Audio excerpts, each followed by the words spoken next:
Good morning, grandchildren. Let's pick up learning about Abraham's two sons. The reason we're learning about Abraham is because God told him to leave his homeland and he would make him into a nation. So when you hear people refer to Father Abraham, that's where that term comes from. And we need to learn about his son and then his son's son. That would be a grandson, like you're a grandchild, because that's where the 12 tribes come from. They come from Jacob, but we're not to Jacob yet. We're still way back at Abraham, the father of Israel. So we need to learn how we get to Jacob by reading this next story. After Sodom was destroyed, Abraham moved his camp nearer to the sea. There, when Abraham was 100 years old, God kept his promise. Sarah gave birth to a baby boy. They were very happy and had a big feast. They named their son Isaac. His name means laughing because Sarah had laughed at God's news. And Sarah said, God has brought laughter for me. Everyone who hears will laugh with me. There were now 2 boys in Abraham's tent. One was Sarah's new baby Isaac. The other was Ishmael. He was the son of Sarah's maid Hagar. Ishmael did not like Isaac or treat him well. This made Sarah angry. She told Abraham, send away Hagar and her son. I don't want Ishmael to have what belongs to Isaac. Abraham was very sad about this. Ishmael was his son too. But God said, Abraham, don't worry about Hagar and her son. Do what Sarah says. It's better that Isaac lives alone with you. Everything that is yours will belong to him someday. I'll take care of Ishmael. He'll be the father of a great family, just like Isaac. The next morning, Abraham sent Hagar and Ishmael away. Okay, let's see what happened to Hagar and Ishmael. See if I can center the book here. We'll do the best we can. I'll let you see the picture while I read. Ishmael's desert journey. Early in the morning, Hagar and Ishmael left Abraham's tent. He gave them bread and a bottle of water for their trip, but the bottle of water ran out.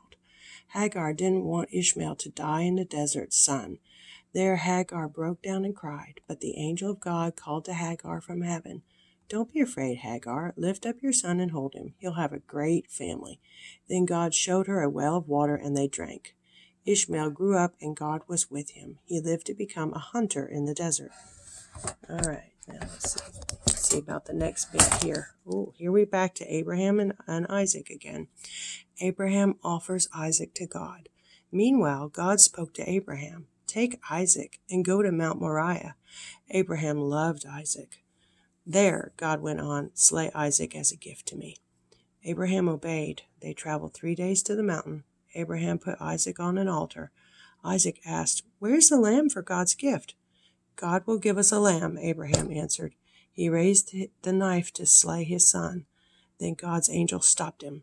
I know you fear God. You'd slay your only son for him. Abraham saw a ram for God's gift stuck in a bush, so Isaac lived.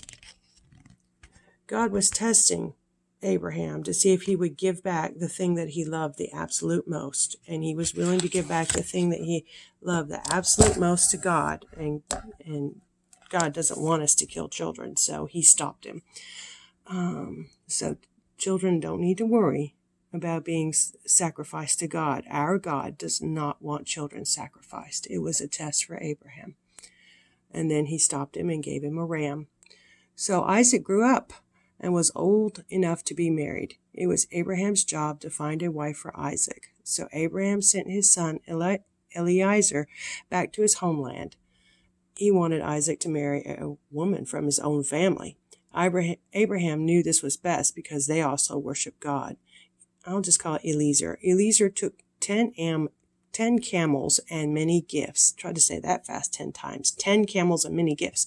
He traveled to the city of Nahor and stopped at the city well. There Eliezer prayed he would find the right woman for Isaac. He looked up and saw a beautiful young woman. Eliezer bowed to her and said, Will you give me a drink? Yes. The woman said, I will water your camels too. Eliezer wondered, Is this the woman for Isaac? What is your name? He asked. I am Rebekah. My father is Bethuel. Bethuel was Abraham's brother. Come, she said, stay at our house. Eliezer thanked God his prayer was answered. Rebekah was Isaac's cousin and part of Abraham's family. Eliezer gave Rebekah gold earrings and bracelets as gifts. He told her he was from Abraham's house. Rebekah invited Eliezer home to meet her father and family.